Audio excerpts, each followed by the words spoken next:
जय श्री राम। आज हम करेंगे रामचरितमानस अयोध्या कांड, पृष्ठ संख्या 407-408। सचिव उठाई राउ बैठारे,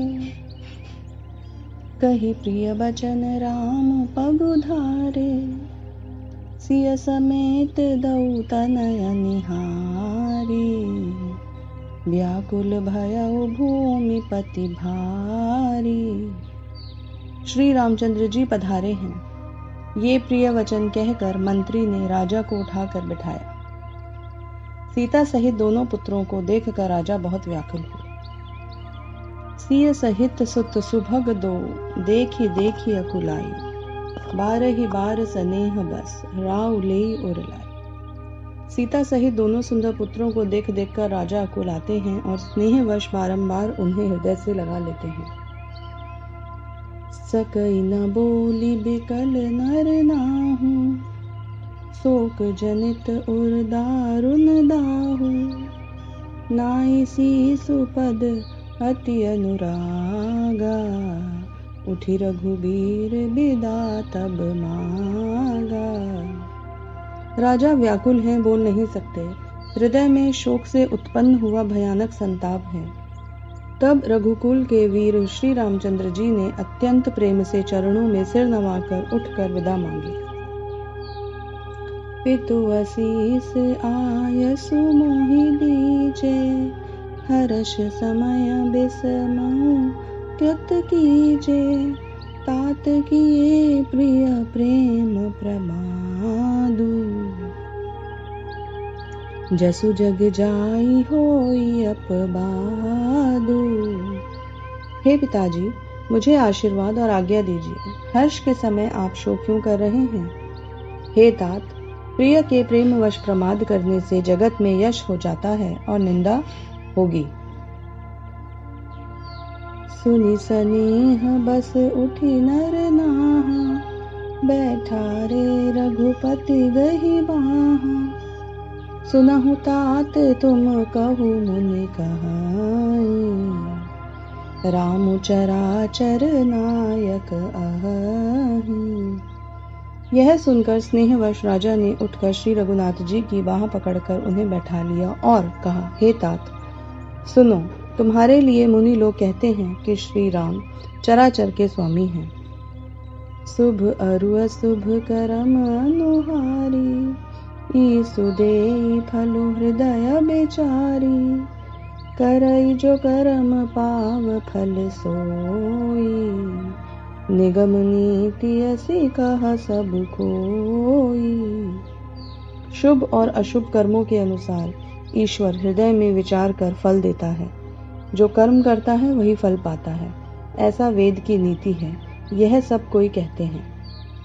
और करे अपराध को, और पाओ फल भोग। अति विचित्र भगवंत गति, को जग जाने जोगो। किंतु इस अवसर पर तो इसके विपरीत हो रहा है। अपराध तो कोई और ही करे और उसका फल भोग कोई और ही पाए। भगवान की लीला बड़ी ही विचित्र है, उसे जानने योग्य जगत में कौन है। राय राम राखन हित लागी, बहुध उपाय छलु त्यागी। लखी राम रुख रहत न जाने, धर्म धुरंधर धीर सयाने।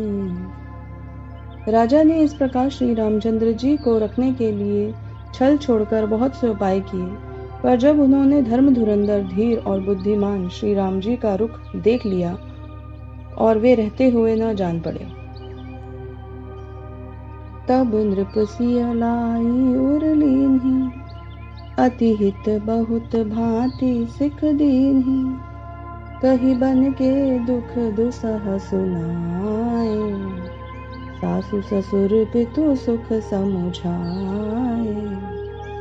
तब राजा ने सीता जी को हृदय से लगा लिया और बड़े प्रेम से बहुत प्रकार की शिक्षा दी। वन के दूसरा दुख कहकर सुनाए, फिर सास ससुर और पिता के सुखों को समझाया। सिय मनु राम चरण अनुरागा, घरु न सुगम बनु विषमु न लागा, और सब ही सिय समुझाई, कही कही विपिन विपति अधिकाई। परंतु सीता जी का मन श्री रामचंद्र जी के चरणों में अनुरक्त था, इसलिए उन्हें घर अच्छा नहीं लगा और न वन भयानक लगा। फिर और सब लोगों ने भी वन की विपत्तियों को अधिकता बता बताकर सीता जी को समझाया। सचिव नारी गुर नारी सयानी, सहित स्नेह कहई मृदुबानी, तुम कहु तो न दीन्ह बनवासु, करहु जो कहई ससुर गुर सासु। मंत्री सुमंत्र जी की पत्नी और गुरु वशिष्ठ जी की स्त्री अरुंधति जी तथा भी चतुर स्त्रियां स्नेह के साथ कोमलवाणी से कहती हैं कि तुमको तो राजा ने वनवास दिया नहीं है, इसलिए जो ससुर गुरु और सास कहे तुम वही करो। सीख सीतली हित मधुर, मृदु सुनि सीतहि न सुहानी, सरद चंद चंदिनी लगत, जनु चकई अकुलानी। यह शीतल, हितकारी, मधुर और कोमल सीख सुनने पर सीता जी को अच्छी नहीं लगी। मानो शरद ऋतु के चंद्रमा की चांदनी लगते ही चकई व्याकुल हो उठी। सिय सकुच बस उतरु न देई, सो सुनि तम की उठी कैकेयी, मुनिपट भूषण भाजन आनी, आगे धरी बोली मृदुबानी। सीता जी संकोचवश उत्तर नहीं देती। इन बातों को सुनकर कैकेयी तमक कर बोली उठी। उसने मुनियों के वस्त्र, आभूषण और बर्तन लाकर श्री रामचंद्र जी के आगे रख दिए और कोमल वाणी से कहा, जय श्री राम।